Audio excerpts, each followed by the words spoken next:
Expo Bois du jour. Un enjeu primordial pour le bois, sa traçabilité. Utiliser intelligemment une ressource naturelle tout en respectant le temps de renouvellement du matériau. Le bois, c'est une ressource qui est renouvelable. On plante, après c'est vrai qu'il faut faire attention. Il faut être vigilant sur la provenance des bois. Il ne faut pas que ça vienne de la déforestation, des forêts qu'on saccage complètement.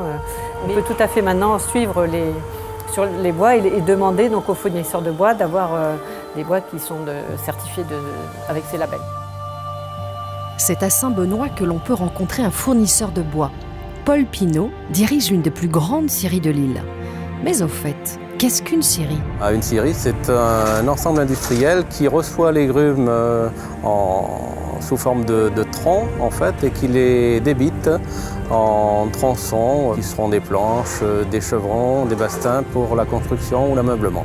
L'essence phare reste évidemment le tamarin.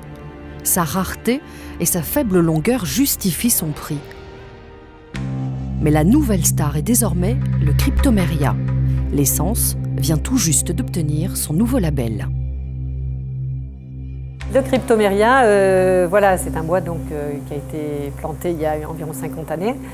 Et la Chambre de métier a lancé une étude pour la caractérisation de ce bois.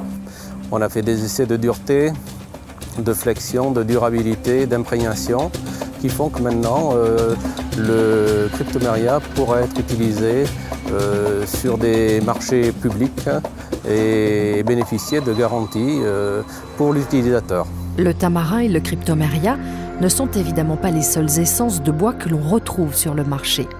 Rencontre avec Hervé Ouin de l'Office national des forêts. Donc au-delà des essences majeures que sont le cryptoméria et le tamarin, nous avons aussi, depuis quelques années, avec le Conseil général, reboisé un certain nombre de parcelles avec des nattes, des benjoins, qui sont d'autres essences nobles, qui viendront en production plutôt d'ici une vingtaine d'années, qui permettront à nouveau de développer des produits bois, des meubles.